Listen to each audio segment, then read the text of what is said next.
Hello and welcome to this Beyond Shakespeare exploring session. Tonight we'll be exploring the final part of The Queen's Arcadia by Samuel Daniel, a pastoral tragi-comedy presented to Her Majesty and her ladies by the University of Oxford in Christ's Church in August 1605. Her Majesty at that time being Anne of Denmark, the wife of James VI. Samuel Daniel had previously done a few court masques for her and was at this time generally popular with her, although there would be some rocks in the ointment, flies in the trouble. There would be some trouble later. This reading is a first look, which means we will read the play with occasional pauses for discussion. We will try and include stage directions as we read, but because we're short-handed, I'm reading a bunch of parts, so some stage directions might just fall by the wayside. To read this play, we have assembled a marvelous team of readers. To read the parts of Dorinda, Mirtillus, Silvia, and the devious Lincus is... Lynsey Beauchamp, actor in Scotland. To read Amarillis, Montanus, and Palemon, we have... Rachael, actor on the East Coast. Excellent. In the role of Melibaeus, we have... Tom in Brighton. Excellent. And as... and as Cloris, Ergastus, Colax, and the wonderfully named Pistophaenax, we have... I'm Greg, and I've got to say, I think Pistophaenax is my new favourite character name. Fabulous. New internet handle. If you see it, you'll know it's Greg. And I will be reading the roles of Techne, Carinus, Acrysius, and Alcon, as well as hosting. I am Liza Graham, coming to you from London. I resemble Rob very little, but we strive. We strive. And the story so far is Samuel Daniel wrote this play portraying the happy land of Arcadia, full of shepherds and shepherdesses, as we've seen in many pieces of pastoral drama. However, all is not well in Arcadia. There are a couple of old men, Ergastus and I think Melibaeus, who both talk to each other about how things used to be far better than they now are. And indeed, we have several devious characters. We have Colax, the corrupted traveler who has arrived to tempt all the shepherdesses to unspeakable indecency. We have Alcon and Lincus, who are a phony doctor and a phony lawyer, and they're trying to get all the Arcadians hooked on drugs and also get them all to sue each other. We have Techne, who is a woman from Corinth, a crafty lass of Corinth who has arrived. She specializes in makeup and fashionable attire, so the Arcadian shepherdesses are abandoning their nice natural fashions and wearing beautiful fashionable outfits as provided by Techne. She's also she's been the mover of one bit of story, which is that she has lured Cloris to a solitary cave on the pretense of showing her a new outfit. And in fact, she lured her there because lying in wait for poor Cloris was Colax with nefarious intentions. He surprised Cloris in the cave. Luckily, she was able to get away and flee up a mountain. But her boyfriend, the shepherd Amyntas, was watching, and he saw her come out of the cave looking sort of disheveled, and he assumed the worst. And so Amyntas has fled up the hill to... he intends to throw himself off, but this is a tragic comedy. He's not going to really throw himself off. Amyntas has fled up the hill, convinced that Cloris has done him wrong. We've also been talking to another couple of shepherds. Just in the scene previous, we've had some girl talk between Amaryllis, who is... let's see. Amaryllis loves Carinus, but Carinus doesn't love her. He loves Cloris, but Cloris doesn't love him. It's one of those Arcadian things. And Dorinda, who loves Mirtillus, but unfortunately fell prey to the temptations of Colax, and was unfaithful to Mirtillus. But these ladies, they've been, in the scene before, they've been talking to each other, comparing their dreams, which are all very foreboding, examining their life, examining their choices, and then to this gathering of 3 shepherdesses, enters Techne for Act 4, Scene 4. I am Techne, so are you ready? Shall we start the scene? Okay. So Techne comes in and says, Techne, Cloris, Amaryllis, Dorinda. Techne comes in and says, "Come, you are talking here in jollity while I have sought you, Cloris, all about. Come, good Cloris, quickly come away." What is the news? What have we now to do? Have you another cave to send me to? Oof, talk no more of that, but come away, as ever you will save the woeful life of a distressed man that dies for you. What? Why, what doth Colax, whom you sent me into the cave, fate now with his repulse? I sent him not! You would so wisely go in open sight as men might see you go, and trace you thither all the way you went. But come, 'tis not he, it is the man you ought to save. Amyntas is the man your cruelty and rigour hath undone. Oh, quickly come, or it will be too late, for 'twas his chance, and most unluckily, to see both you and Colax, as you came out of the cave, and he thinks verily you are possessed by him, which so confounds his spirits and sinks his heart, that sure he is run to undo himself, and oh, I fear 'tis done.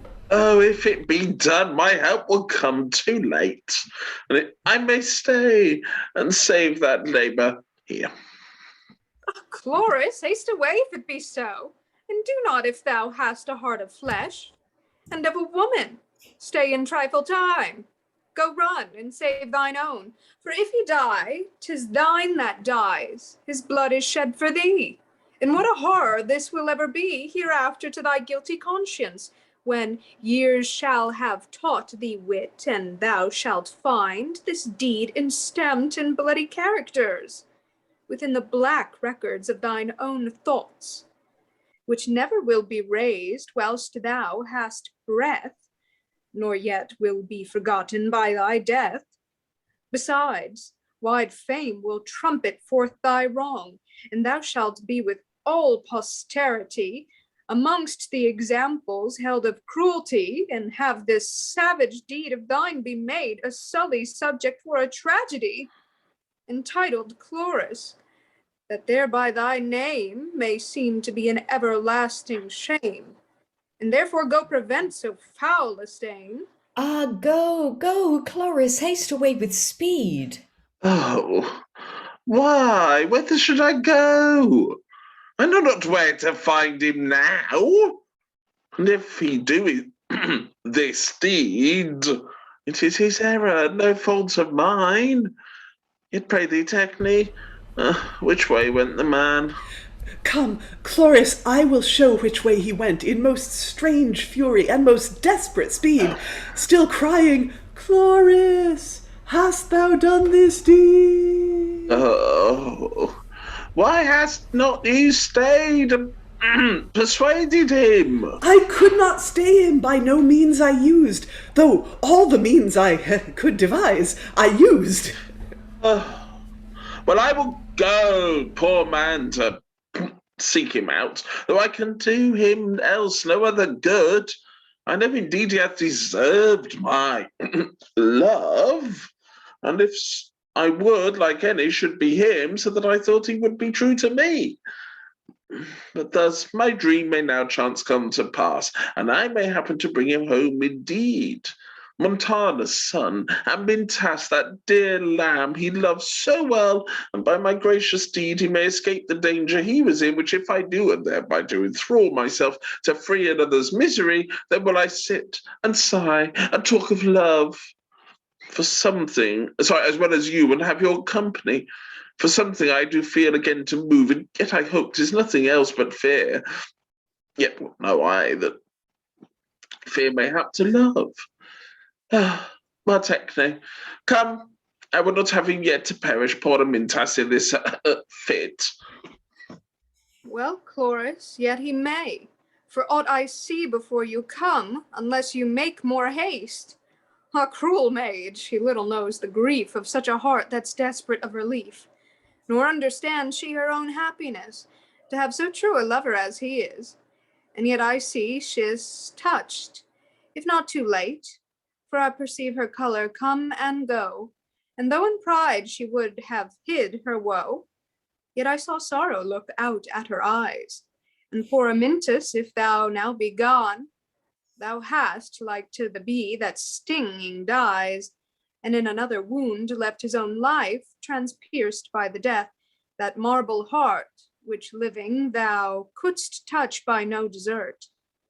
And if thou shalt escape, thou hast survived her cruelty, which now repents her wrong, and thou shalt by her favors be revived, after the affliction thou hast suffered long, which makes me think that time and patience may intenerate at length the hardest heart, and that I may yet, after all my woe, live to overtake Carinus' mercy too.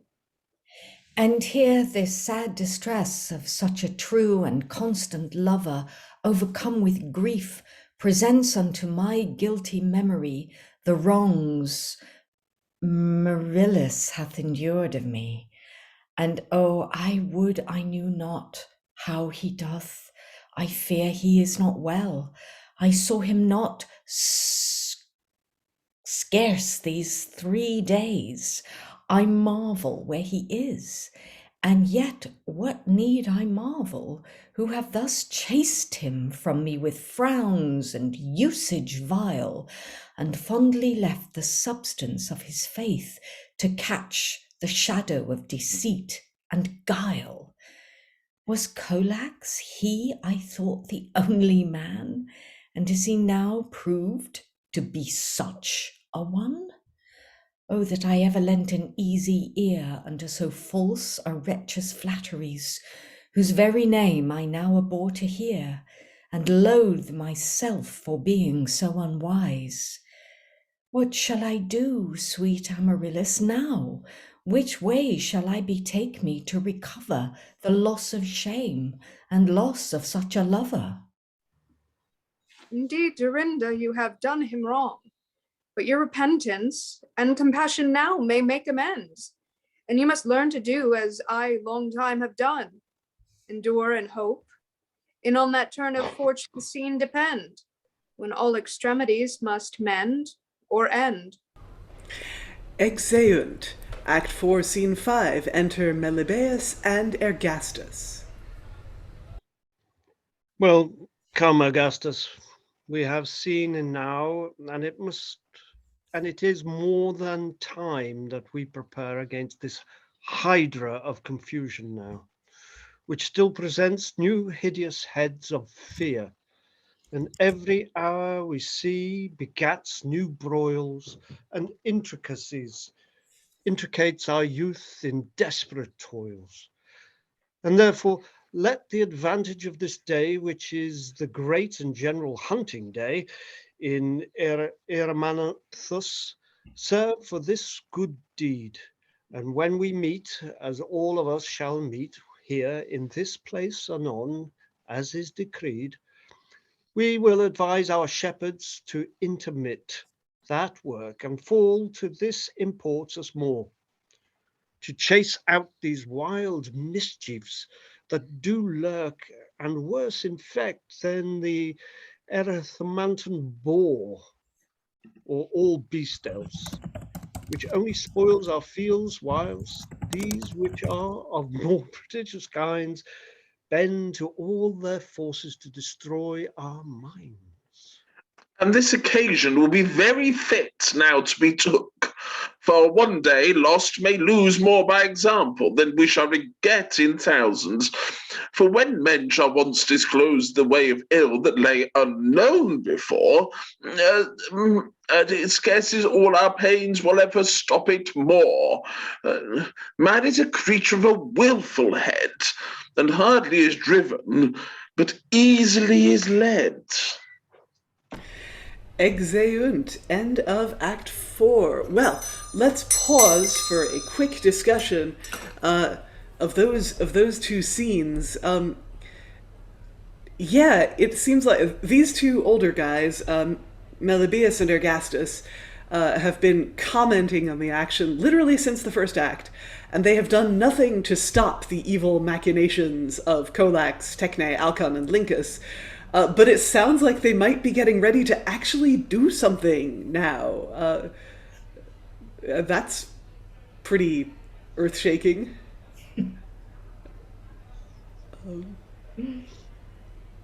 So let's see. Any thoughts from the room or from any of our shepherdesses or shepherds? I'm gonna say I love Cloris. Don't see. Yeah, whatever. Just get out with it. Lynsey. It's very interesting that any sense of urgency is very far away from the world that we're in, apart from with Techne, who seems to be living in a different universe to the other characters. I love how, Cloris just kind of goes, oh, well, so what? Yeah, let him die. If he's going to do it, he's going to do it. And, I'll save myself the effort of going to find him because I can't be bothered. It'll eventually slowly change. It's a kind of very interesting type of scene, really, where a character does that, I think. So eventually she's stirred to action, and as are the two that I'm calling the Muppets are in the next scene. It is. And Rachael, over to you. No, I love how to what Lynsey just said, the sense of urgency that really isn't in this player, that the characters don't feel, that the reasons for them telling her to go help him is not, let's get help so he doesn't kill himself, but it'll affect your reputation and people will talk. You don't want that. It's just not I think the reasons we would get in another play. Yes, there's a bit of meta theater going on where Amaryllis says, and have this savage deed of thine be made a sullen subject for a tragedy entitled Cloris. And, so that everyone would know how cruel she'd been in not letting this dude kill himself by mistake.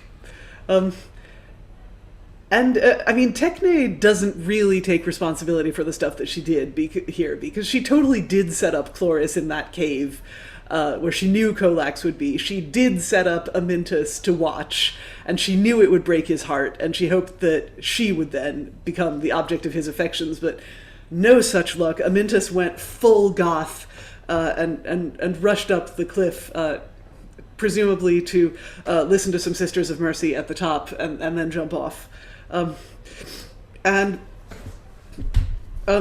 And yes, so now we have to go and save him, which means Cloris has to run up that hill, just like Kate Bush, for the second time today.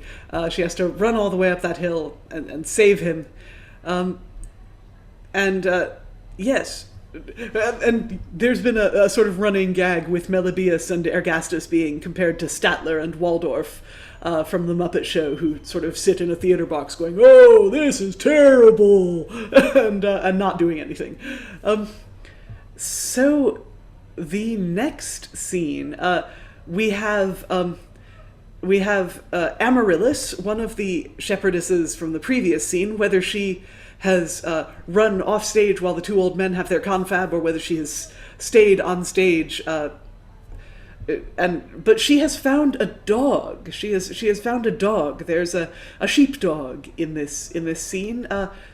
Enter. So when you're ready, enter Amaryllis and Carinus. Ah, gentle Laelaps, pretty loving dog, where hast thou left thy master? Where is he, the great commander over thee and me? Thou wert not wont be far off from his feet, and oh, no more would I, were he so pleased, but would as well as thou go follow him, through brakes and thickets, over cliffs and rocks, so long as I had life to follow him. Would he but look upon me with that eye of favor, and his used to look on thee.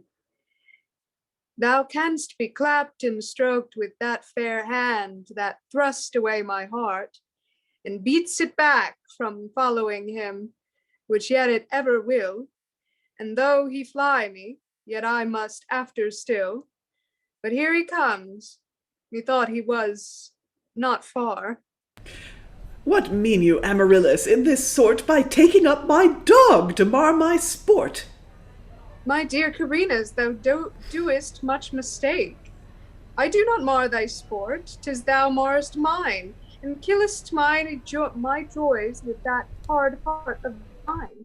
Thy dog perhaps some instinct doth know how that I am his master's creature too, and kindly comes himself and fawns on me to show what you in nature ought to do.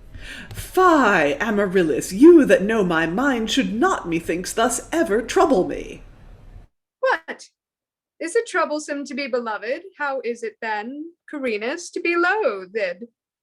If I had done like Cloris, scorned your suit and spurned your passions, in disdainful sort, I had been wooed and sought and highly prized, but having n'other art to win thy love, save by discovering mine, I am despised, as if you would not have the thing you sought, unless you knew it were not to be got.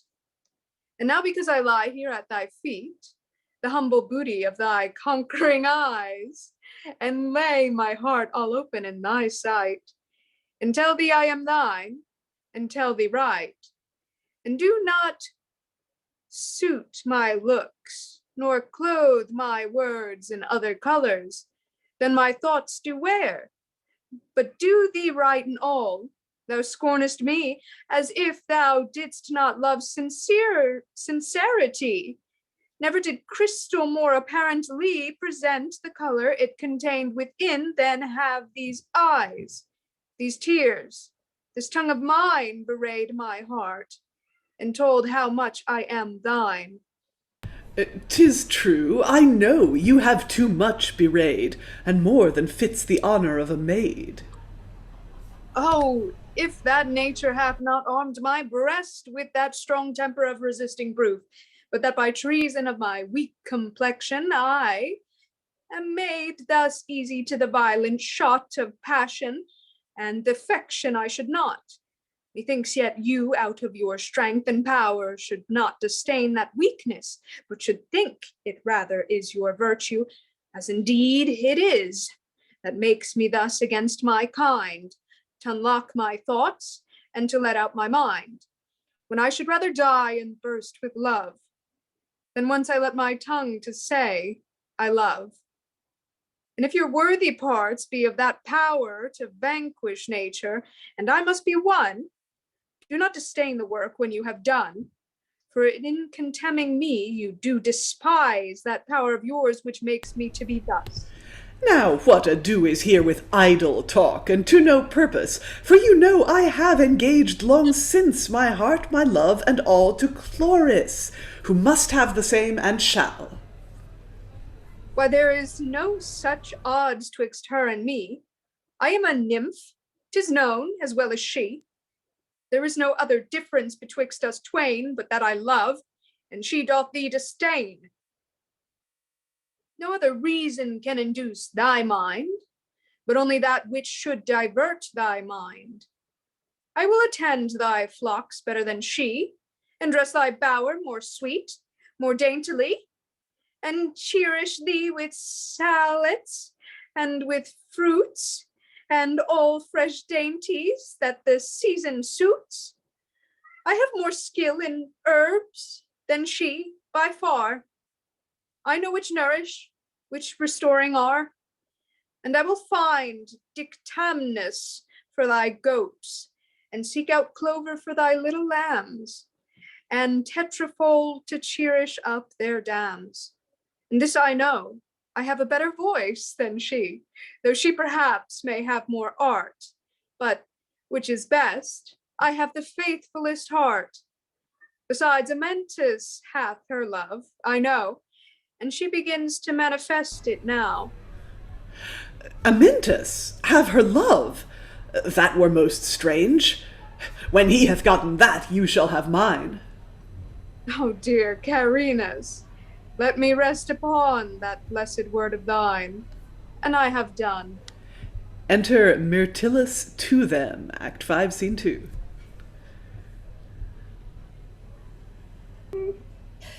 Well met, Carinus. I can tell you news.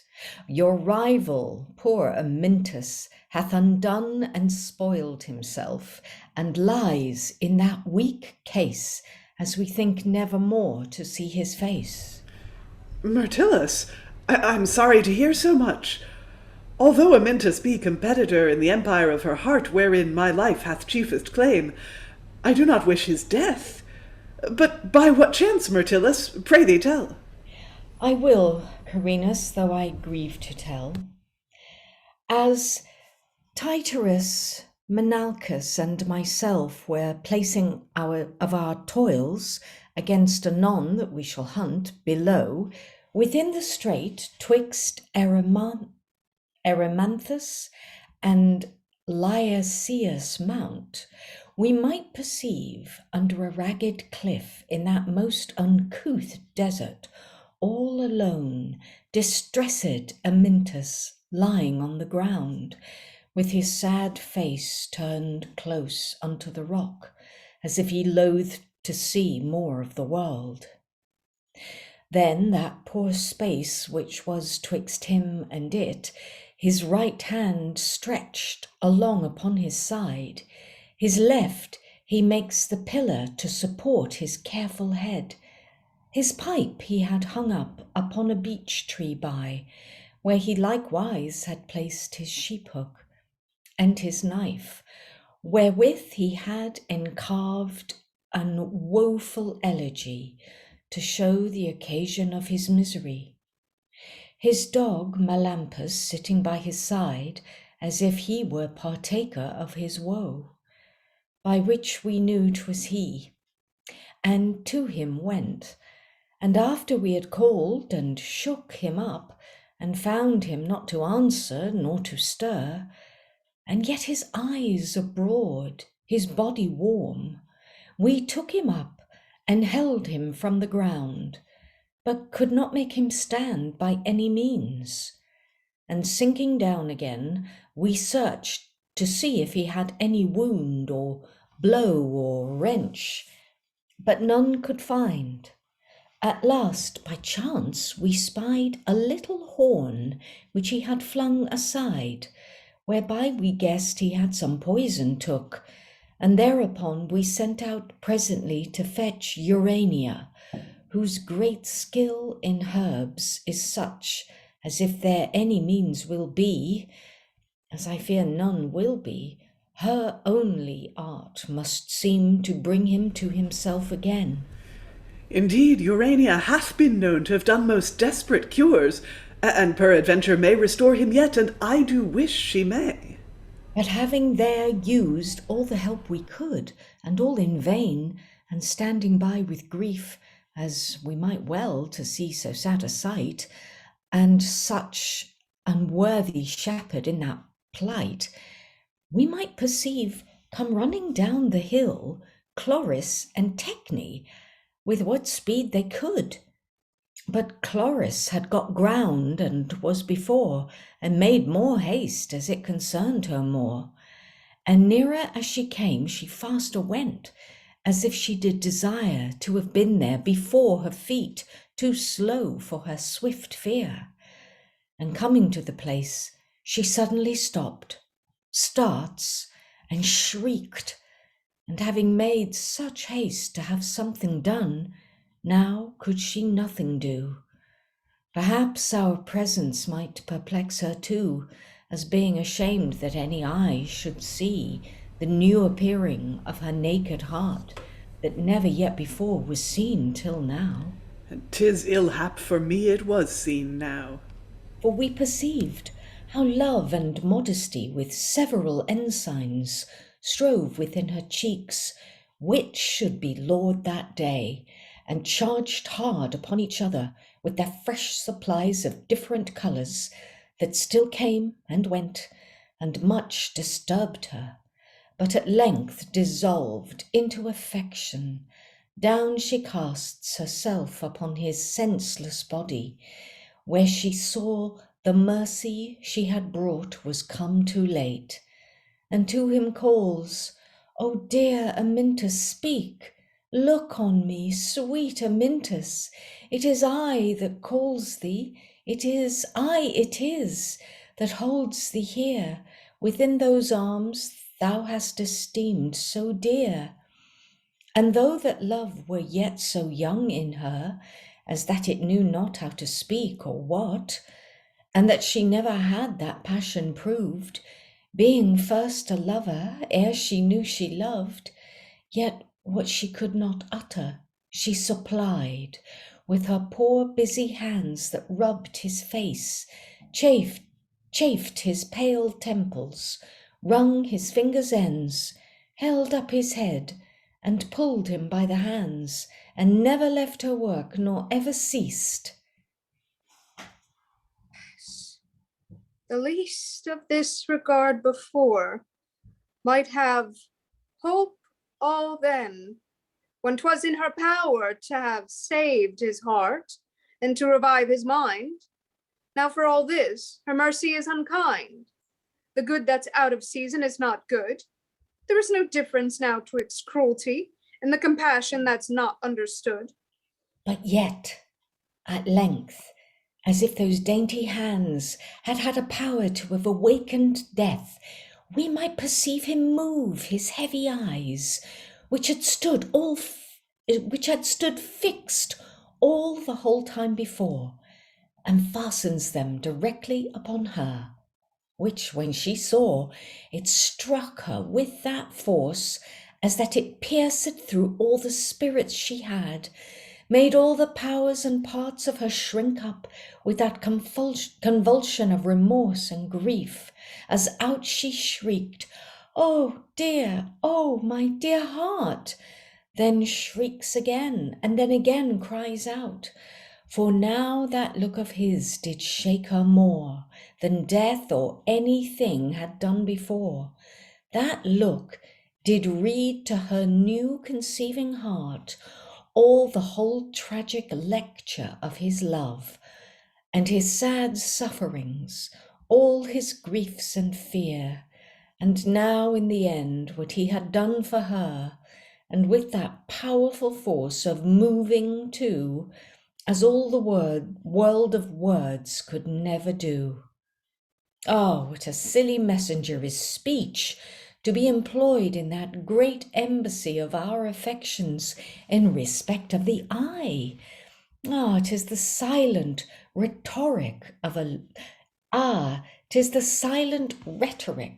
look that works the league betwixt the states of hearts.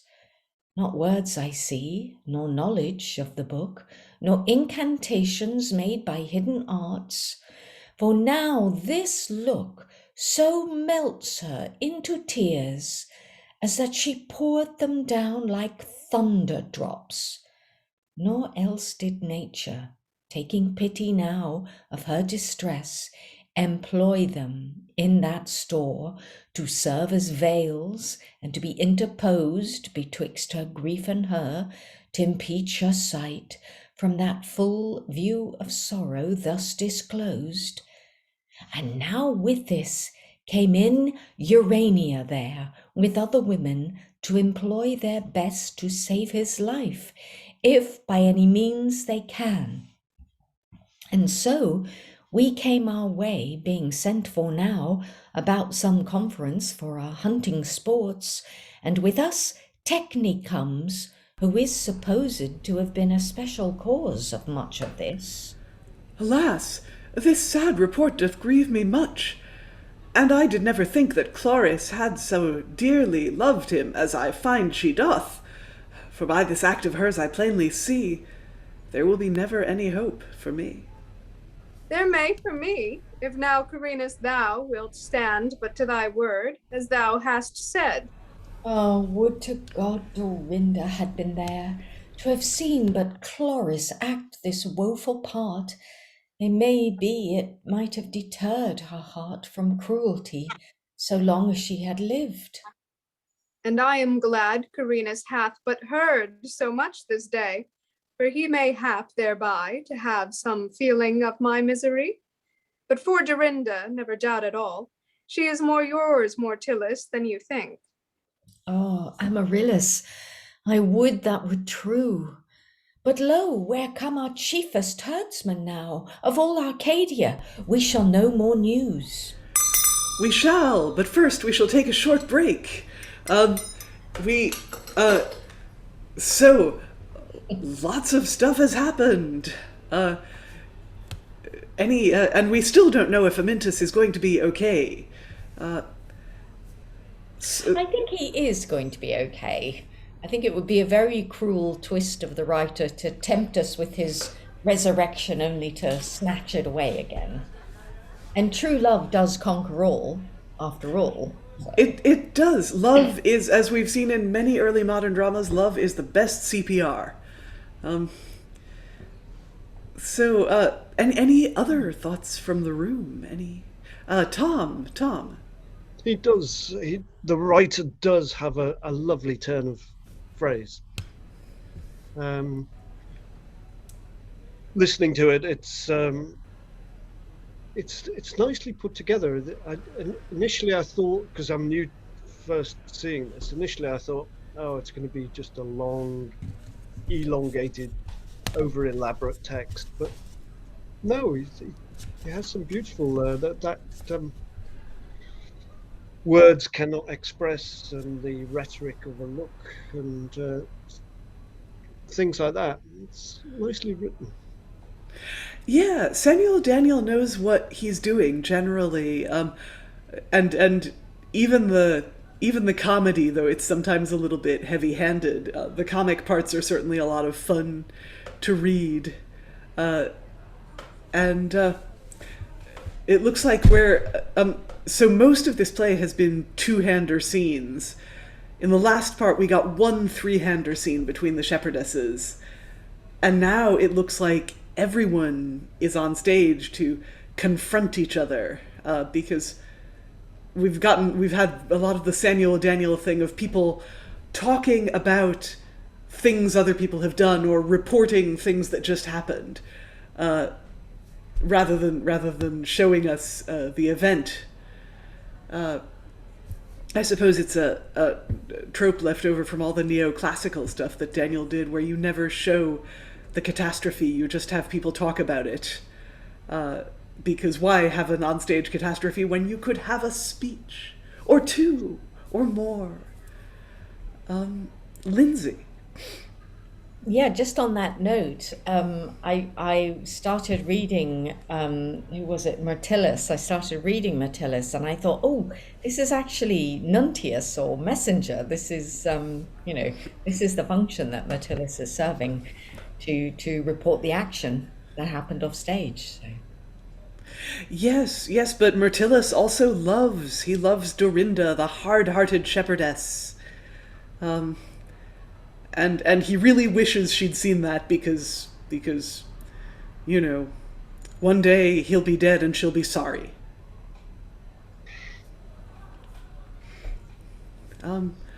Really sorry. The sorriest. And now we go into Act 5, Scene 3, which will bring with it a new character. So, we've already got Mirtillus, Amaryllis, Carinus, I think we've got, those Mirtillus, Carinus, Amaryllis are on stage, and then we have entering, Palemon, Silvia, Dorinda, Daphne, Cloris, and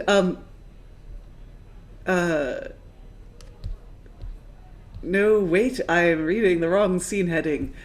Come back, Rob. All is forgiven. We have entering Melibaeus, Ergastus, Montanus, Acrysius. So Melibaeus and Ergastus are the two guys who've been observing the action and commenting on how terrible everything is. Montanus and Acrysius, I think Montanus is Amyntas's father, and Acrysius is someone else's father, but I forget whose. I'm sure we'll see. Bringing with them the bad guys, Alcon, Lincus, Colax, Techne, and someone we haven't met yet. Yes, we're about to hear their name, but I won't spoil. Anyway, in your own time, Melibaeus, take it away. You gentle shepherds and inhabitants of these remote and solitary parts of mountainous Arcadia, shut up here within these rocks, these unfrequented cliffs, the walls and bulwarks of our liberty. From out the noise of tumult and the throng of sweating toil, rattling concurrency, and having continued still the same and one in all successions from antiquity, whilst all the states on each besides have made 1,000 revolutions, and have rolled from change to change and never yet found rest, nor ever bettered their estates by change. I invoke this day in general to do a work that now concerns us all, lest that we have not to prosperity the Arcadia that we found continued thus by our forefathers' care, who left it to us. For none of you I know, whose judgments grave can aught discern, but sees how much we are transformed of late, and changed from what we were, and what distempers daily do arise amongst our people, never felt before, at which I know you marvel, as indeed you well may marvel, whence they should proceed.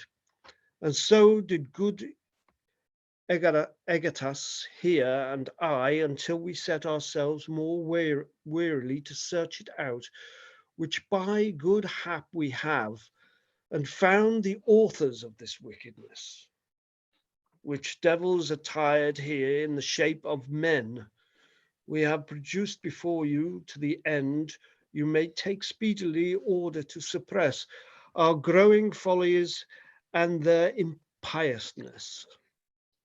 Indeed, these odious wretches which you see are they who have brought in upon our rest these new and unknown mischiefs of debate, of wanton pride, of scandalous reports, of vile deluding chaste and honest loves, of undeserved suspicious desperate griefs, and all the sadness we have seen of late.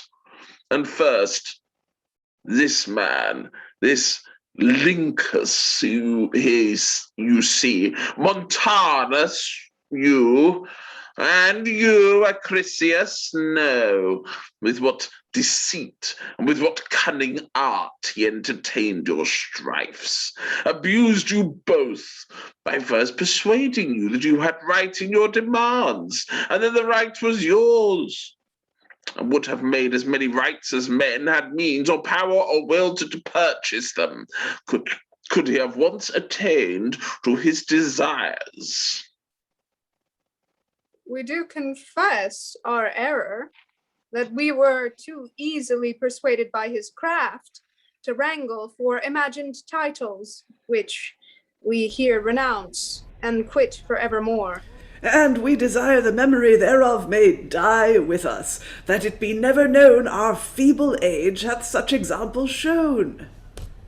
Now this other strange impostor here, this Alcon, who like Lincus hath put on the habit of two of empty gravity, to catch opinion and conceit with all, seeks how to settle us all at variance here with nature, as this other with ourselves, and would confound her working with his art, and labours how to make our minds first sick before our bodies, and persuade our health it is not well, that he may have thereby both it and sickness ever under cure.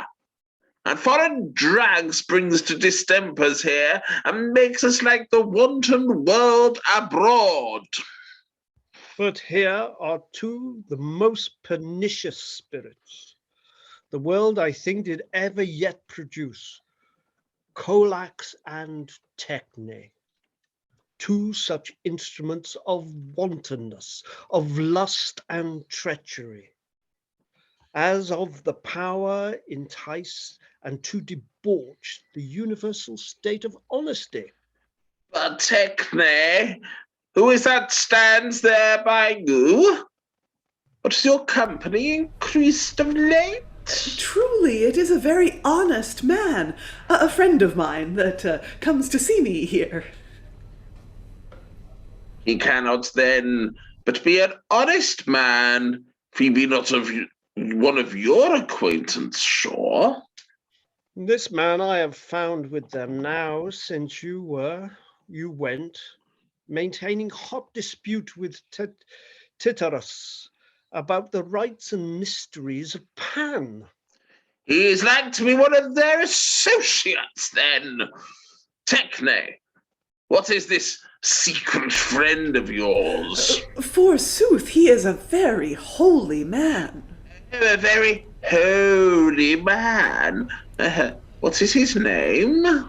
Truly, his name is Sir Pistophaenax. What is he masked, or is that face his own? He is not masked. 'Tis his complexion, sure. Techne, we cannot credit thy report. Let one try whether it be so or not. Oh, see a most deformed, ugly face, wherewith if openly he should appear, he would deter all men from coming near, and therefore have that cunning wretch put on this pleasing visor of apparency to entice and to delude the world withal, so that you see with what strange engineers the project of our ruin is forecast. How they implant it of their battery here against all the main pillars of our state. Our rights, our custom, nature, honesty to embroil and to confound us utterly, reckoning us barbarians. But if thus their skill doth civilize, let us be barbarous still. But now to show the horrible effects of Colax and Techne's practices. Besides this last exploit, they wrought upon Amatus, who, poor youth, lies now full weak. Under Uranus' care, whose skill we hear hath yet recalled him to himself again. We have sent out abroad into the woods for Silvia and Palemon, two chaste souls whom they have tortured so with jealousy of each other, as they made them run apart to languish severely alone. And we have sent for drivers, others too, whose heart have felt with impious craft can do. And here they come, and now you shall now all. Okay, we're gonna quickly break because I think the next scene may be the last scene. Revelations! We've had some revelations! We now have the older generation of Arcadians appearing en masse to let us know how naughty we've been. And I'm still not sure what part Pistophaenax is going to play in all of this. I don't know, but I love Ergastus's description of him. That was a joy to play. Also, it felt like, to me, I don't know, but I also felt like it was like, right, we've got everyone on stage now, just in case you've forgotten their names. Here's so-and-so, here's so-and-so, and here's so-and-so. You've probably forgotten because you've seen so many people in by this point, you need the remembrance. Yes, Lynsey. Well, it struck me, we were talking last night, I think, about how the play presents difficulties with doubling because it's a bunch of two-handers, and then all of a sudden people keep coming, and so therefore the doubling schemes wouldn't work and all this sort of stuff. But I did think while we were doing that, particularly as Lincus and Alcon and so far Pistophaenax don't speak in that previous scene, so I thought if they were played by handy cardboard cutout semi living puppet type things, that would work quite well. Yes, we could have I suppose we could have all the evildoers being puppets, perhaps manipulated by Colax and Techne. Rachael, was that a hand? Not a hand. Not a hand. Sorry, I was hallucinating hands again. But is that a hand? Yeah. Yes, I didn't have my hand up then, but I am for this whole puppet play. I think this would be all Muppets. We already have the two Muppet grandpas that heckle everybody. So I'd love for more puppets. More Muppets all around, yeah. Yeah, I mean, I was getting... Go on, Tom. I think, forgive me, Balinese or the shadow puppets, which are paper cut out lace, and they're just projected upon the wall, and they have a real sense of evil, just by the caricature, and especially Pistophaenax with this hideous cowl, this mask. I think cut out shadow puppets would look fantastic against live action. Yeah, I mean, of course, within both the Balinese and the Javanese culture, shadow puppets are not in themselves evil. They're used to tell heroic tales like the Ramayana and the Mahabharata. There are some very good demon shadow puppets, of course, but also some quite nice heroes. I was actually getting some pretty strong Dark Crystal vibes earlier. I think, we've definitely got our Skeksis and our Gelflings in the Arcadians. And if you don't know what I'm talking about, watch The Dark Crystal and or the recent TV series. It's very good.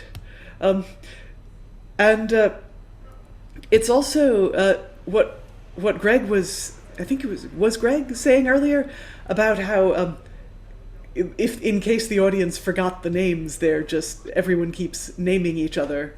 And that sort of reminds me of how Chris Claremont used to write the X-Men, thinking that every issue might be someone's first. Someone might just have picked up the comic off the spinner rack.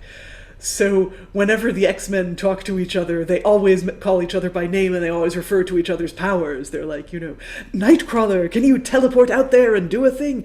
No, Storm, use your weather powers. So, all of that. And so yeah, Pistophaenax has a mask, and he has and under the mask he has a terrible face. And I suppose he represents perhaps the general entrance of corrupt people into Arcadia under a fair seeming with a foul face underneath. Just what kind of foul face, I guess we're about to see. Any more thoughts before we carry on? Lynsey?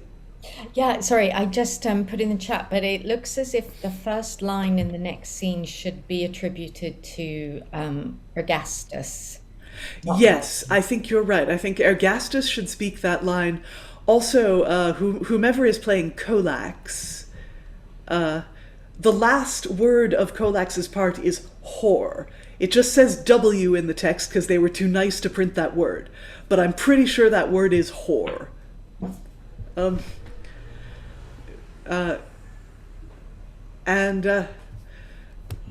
that note, let's continue with Act 5, Scene 4, all of the above, joined by Palemon, Mirtillus, Carinus, Silvia, Dorinda, Amaryllis, Daphne, Cloris, and, not dead, Amyntas. Come, good Palemon and good Silvia, come. You have endured too much and too long. Oh, why, Ergastus, do you set our names so near together when our hearts so far are distant from each other as they are? Indeed, whilst we were one, as once we were, and as we ought to be, were faith observed, Palemon should not have been named without a Silvia, nor yet Silvia without him. But now we may, Ergastus. We are two. Silvia, therein the greater wrong you do. Palemon, nay, the greater wrong you do. Thus we know too well where the wrong doth lie. I know you do, and all the world may know. Silvia, you see your fault cannot be hid. It is no fault of mine, Palemon, that your shame doth come to be revealed here. I never told it. You yourself have not concealed your work so closely as you should. But there stands one can tell what you have been. Nay, there he stands can tell what you have been, and sure is now in public here produced to testify your shame, but not set on by me, I do protest, who rather would have died alone in secret with my grief, and had your infamy discovered here, wherein my shame must have so great a share. I have not sought to manifest your shame, which Silvia, rather than have done, I would have been content to endure the worst of deaths, I having been such an interest in the same. No, Silvia. No, Palemon, I stand here not to accuse you, but to accuse myself of wrong. You both, God knows, are clear. I have abused your apt credulity with false reports of things that never were, and therefore here crave pardon for the same. Why, Colax, did not Silvia entertain the love of Thyrsis, then, as you told me? Oh, Palemon, no. She never entertained his love, nor wronged you as I ever knew. But Colax, you saw how Palemon did with Nysa falsify his vow to me. Silvia, by heaven and earth, I swear not I, but only feigned it out of subtlety, for some ungodly ends I had decreed. Oh, let not this be made some cunning bait to take my griefs with false belief. For I had rather live with sorrow than deceit, and still to be undone, than to have such relief. Oh, let not this device be wrought to guile my bitterness, to make me swallow it now, that I might be another time beguiled with confidence, and not trust what I know. Silvia, now, how were I cleared of grief? had I the power to unbelieve belief. But my heart hath dwelt so long in house with that first tale, as this which is come new cannot be put in trust with my desire so soon. Besides, 'tis too good to be true. Could I, Palemon, but unthink the thought of the ill first heard, and that it were not so, how blessed were I! But lo, I see how doubt comes in far easier than it can get out, and in these miseries of jealousy, our ear hath greater credit than our eye. Stand not confused, dear lovers, any more, for this is now the certain truth you hear, and this vile wretched hath done you both this wrong. Is't possible? And is this true, you say? And do I live, and do I see the day? Then come, Silvia, for I find this wound that pierced into the center of my heart hath let in love far deeper than it was. If this be so, why then, Palemon, know I likewise feel the love that was before most in my heart is now become far more. And now, oh, pardon me, you worthy race of men, if I in passion uttered aught in prejudice of your most noble sex, and think it was my aggrieved error spake. It knew not what transported so, not I. And pardon me, you glorious company, you stars of women, if men raged heat have aught profaned your reverent dignity, and thou bright Pallas, sovereign of all nymphs, the royal mistress of our pastoral muse, and thou, Diana, honor of the woods, to whom I vow my songs and vow myself, forgive me mine offense, and be you pleased to accept of my repentance now therefore, and grace me still, and I desire no more. And now I would that Cloris knew this much, so that she might be undeceived too, whom I have made believe so ill of men.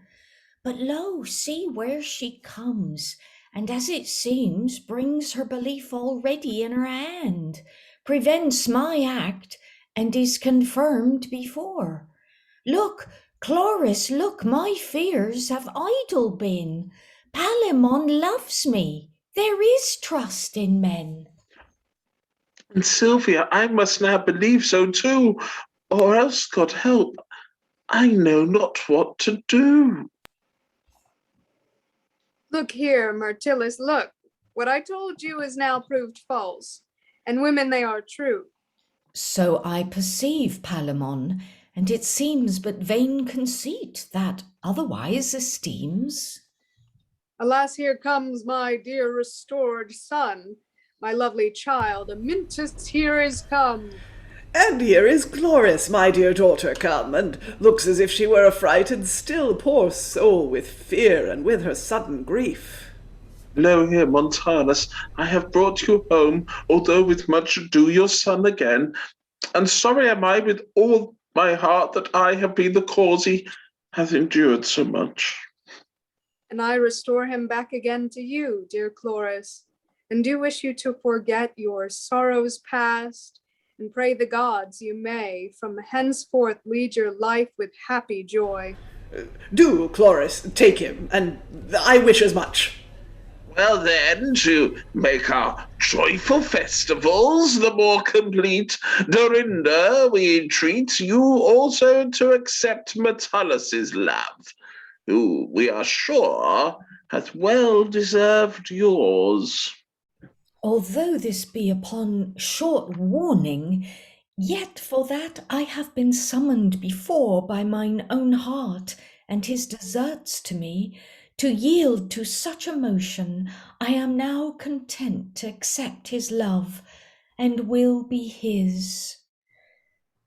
Dorinda, then I likewise have my bliss, and reckon all the sufferings I have passed worthy of thee to have this joy at last.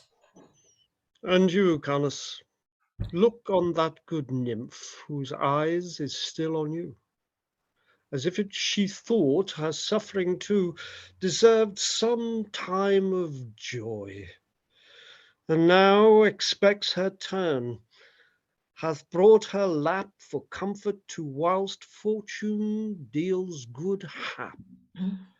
And therefore let her have it now, poor fowl, and she is worthy to possess your love. I know she is, and she shall have my love, though Colax had persuaded me before never to accept or to believe the love of any nymph, and oft to me hath sworn how he had tried them all, and that none were as men beguiled by shows supposed they were. But now I do perceive his treachery, and that they have both love and constancy. O dear Carinus, blessed be this good hour, that I have lived to overtake at last that heart of thine, which fled from me so fast. Daphne, too, methinks your heavy looks show how that something is amiss with you.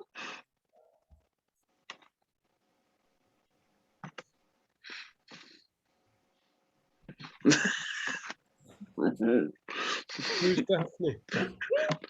Oh, Daphne! There isn't a Daphne is the answer. Nothing amiss with me, but that of late I took a fall, which somewhat grieves me yet. That must advise you, Daphne, from henceforth to look more warily onto your feet, which if you do, no doubt, but all this will be well.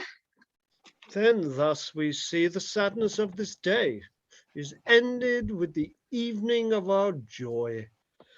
And now you impious spirits, who thus have raised the hideous tempest of these miseries, and thus abused our simple innocence, we charge you all here present to avoid from out our confines, under pains to be cast down and dashed in pieces from these rocks, and though your odious carcasses devoured by beasts, being worse than yourselves than beasts to men.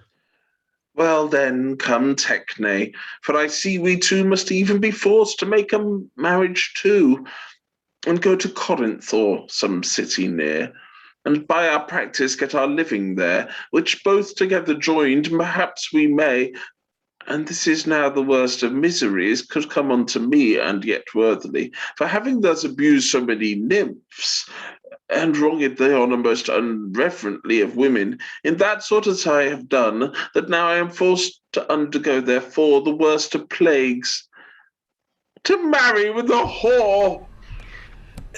But, Lyncus, let not this discourage us, that these poor people, jealous of their rest, exile us thus, for we no doubt shall find nations enough that will most ready be to entertain our skill and cherish us, and worthier people too of subtler spirits than these unfashioned and uncombed rude swains.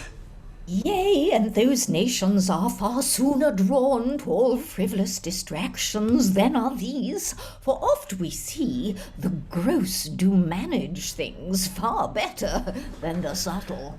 Cunning brings confusion sooner than doth ignorance. Yea, and I doubt not whilst there shall be found fantastic puling wenches in the world, but I shall flourish and live jollily. For such as I by women must begin to gain a name and reputation win, which, when we have attained unto, you know then how easily the women draw on men. Nor do I doubt but I shall likewise live and thrive wherever I shall plant myself. For I have all those helps my skill requires, a wrangling nature, a contesting grace, a clamorous voice, and an audacious face. and I can cite the law to oppugn the law, and make the gloss to overthrow the text. I can allege and vouch authority, to embroil the intent and sense of equity. And besides, having been a notary, and used to frame litigious instruments, and leave advantages for subtlety and strife to work on, I can so devise that there shall be no writing made so sure, but it shall yield occasion to contest at any time when men shall think it best. Nor be thou checked with this, Pistophaenax, that at thy first appearing thou art thus discovered here. Thou shalt along with us, and take thy fortune too, as well as we. Tush, Lincus, this cannot disparage me, for we that traffic with credulity and with opinion still shall cherish me. But here your error was to enter first and be before me, for you should have let me make the way, that I might have dislinked that chain of zeal that holds in amity, and could have dealt in their established rights, which should have made you such an easy way. Was that you might have brought in what you would upon their shaken and scattered minds. For our profession anything refutes, and all's unsettled, whereas faith disputes. Now what a muttering keep you there. Away, begone, I say, and best do whilst you may, and since we have redeemed ourselves so well out of bounds of mischief, let us all exile with them their ill example too, which never more remains as it is begun, but it is a wicked fire that is far worse, son, and stays not till it makes us slaves unto that universal tyrant of the earth, custom, who takes from us our privileges to be ourselves, rends that great character too of nature, and would otherwise likewise cancel man.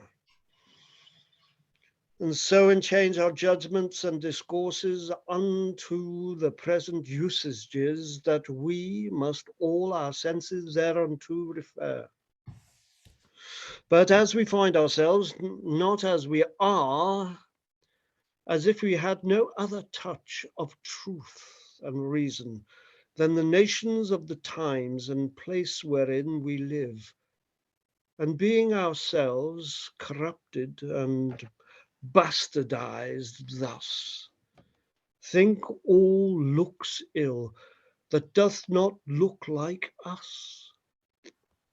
And therefore let us recollect ourselves dispersed into these strange confused ills, and be again Arcadians, as we were, in manners and in habits as we were, and so solemnize this our happy day of restoration with our feasts of joy.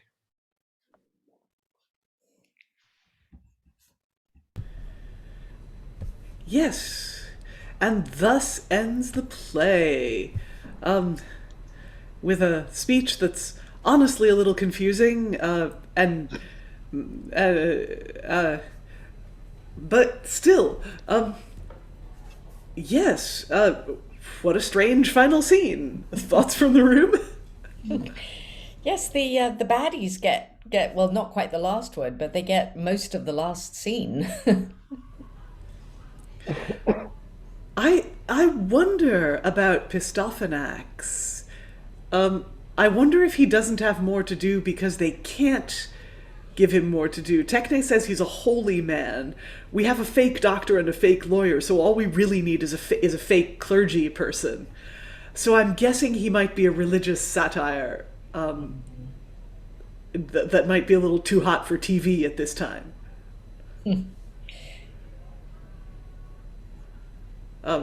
Greg, you were certainly giving it some welly for the only speech he has, it seems. I'm sorry, but by the end of that scene, I was forgetting who was got which voice. I loaded up Pistophaenax was going to get. I took my whole thing from that description I gave him earlier, which was absolutely fabulous. Oh, what a scene! I mean, the two old men in the theatre box downwards. I mean, it was just glorious. Oh dear, no, and Pistophaenax, no idea. He just says a speech towards the end. I thought the name was because he only got one speech in the whole play, but yeah. Sorry, I'm still giggling. I'll go back on YouTube. It's probably a good plan. Yeah, he says something about he might have called up doubt in their established rights. So, yeah, a bit of a thing. And it seems that... Did I miss it, or did Amyntas and Cloris not actually have anything to say? I don't think you Cloris missed did. it. Cloris did, certainly, but it was very, very small amount. Ah, yes, Rachael? Yeah, I think it's just one of those things where they come hand in hand and they get married and everybody talks around them, and this is the wedding party. Everybody arguing and getting resolved their own relationships resolved. It's their wedding. It's true. Now that I scroll back, I see that I see that Cloris does have a couple lines, but it's mostly the dads talking about them, and we must hope that Amyntas has made a full recovery, because I don't think he says anything. He doesn't say anything. Presumably he's still too weak to actually speak. Yes, that's definitely the reason.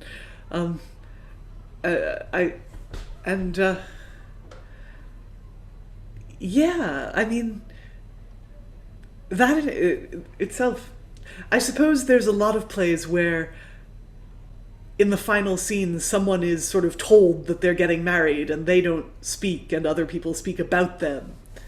I guess we got to be glad that that in this one at least the female character gets a couple of lines. And they all repent their misogyny, don't they? They all say, oh, I said women were false, but I was wrong. And one of the women says, yeah, I badmouth men too, but I was wrong. They're okay. Tom, you had your hand up. I just found it great that nymphs, you could blame everything on nymphs and woodland creatures, all your discretions. Oh, I suddenly had a very strange dream and made out with a nymph. But so I'll be looking around the woods. Yes, we should always be on the lookout for errant nymphs and or shepherds, satyrs, other woodland creatures, sheepdogs. Yes, there weren't that many actual sheep in this play. I think this is the problem, is that, in Arcadia, the sheep look after themselves because none of the shepherds or shepherdesses are ever doing anything remotely resembling work. Yes, I guess that's what Acrysius and Montanus have been doing all play, is apart from being litigious, is minding their sheep, possibly suing each other over who owns which sheep. I think there's a lot of scope in this play to go full on, like puppets devising little woolen mitts for sheep at certain points. I mean, I think you could make this very cute and funny, I think. Yeah. I mean, the question is open as to how could this play work on stage? Could you stage this, and what kind of modifications would you have to make if you did, or would you make any? I think think it could. I mean, I think it could in the way that I've just described. I think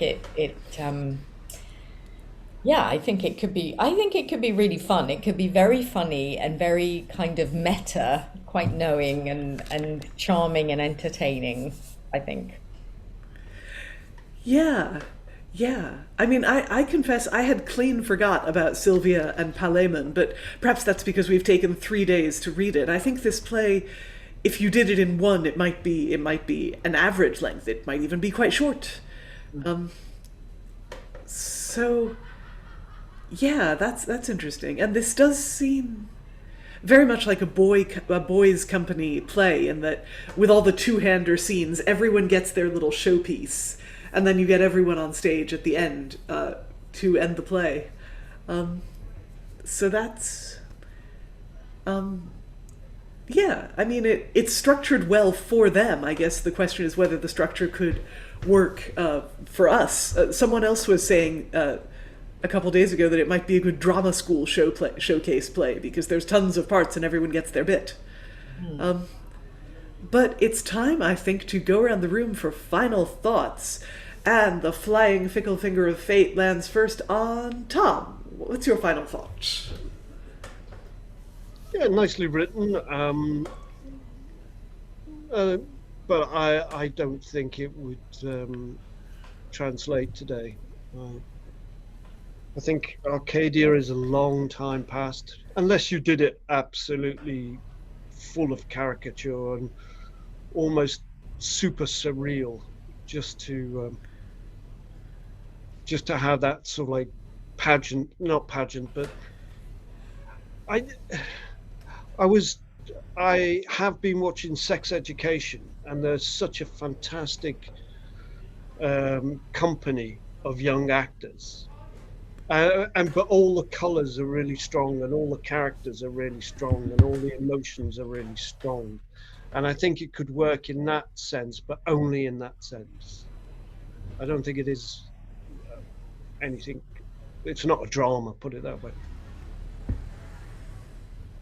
Yeah, I mean, fair enough. That's certainly one a point of view. It's good to hear from people from whom the material doesn't work, just so we get a fair assessment. Greg, what is your final thought? I think if I was going to, I don't think I'd ever want to stage it, because it's just too bitty, and I think if you were going to, I think I'd make Arcadia something else.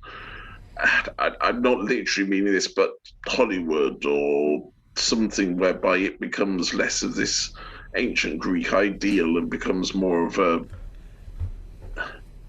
another world of some sort. But it's got some great scenes. There's still that wonderful scene in the first part we did with the two shepherds trying to outdo each other. That sounded familiar, didn't it? Never happens in drama of this period.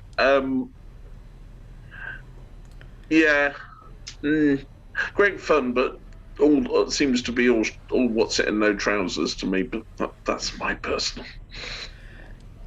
Well, there we go. All what's it and no trousers. Rachael, do you have a final thought?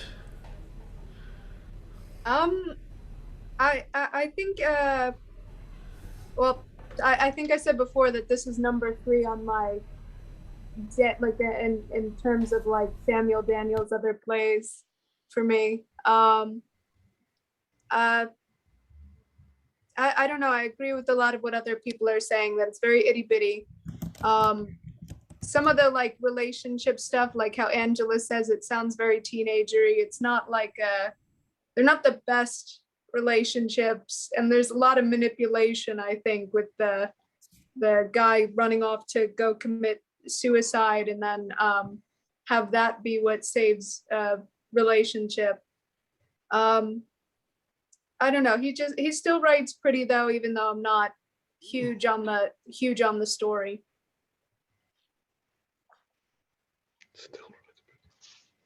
Yeah, I mean, that's completely fair. That I think actually you've pretty much put your finger on it there, that the relationships are fun, but the story doesn't necessarily speak for itself.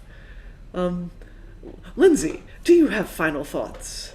I do really. I mean, I think I'm much more keen on this than everyone else. I think everybody's absolutely right, but I think it's a specific genre where the expectations of story are not the same as they would be in a drama or a comedy. It's a I think I mentioned last night the Golden Pathway Annual, and it's like a fairy story, and so I think if it were, I think there's great opportunity for devised set pieces, wonderful visual gags, brilliant costumes, over the top characterizations and performances, that would just could make it absolutely delightful and a joy for actors to get to do, I think. That's my feeling. So I definitely, I'd certainly like an at speed, second look at it, basically. I think it could be a lot of fun. Yeah, I think so too. I think it's certainly at least worth a second look to see what it's like when you get it on its feet and run it, straight through.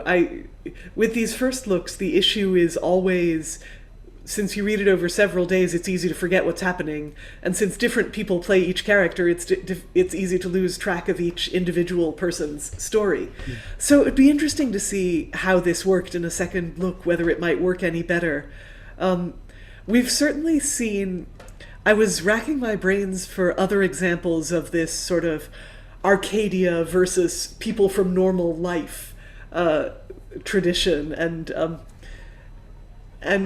one that I came up with was Gilbert and Sullivan's Iolanthe, where you have fairies and Arcadian shepherds, and then you have members of Parliament for no very good reason, or members of the House of Peers, I should say, just sort of cavorting around being stuffy, and then they fight, and it's fun.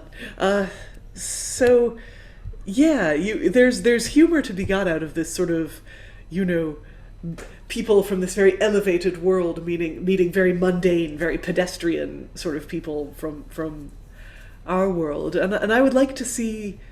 It would be interesting to visualize that on stage, and we might look at that when we do a second look, if we do a second look, which, the queue is substantially long already, but perhaps this may be added to it. Well, that brings us to the conclusion of this Beyond Shakespeare Exploring session. It just remains to thank our wonderful readers for their time and their voices, and to wish Rob a swift recovery from his cold. Get well soon, and good night.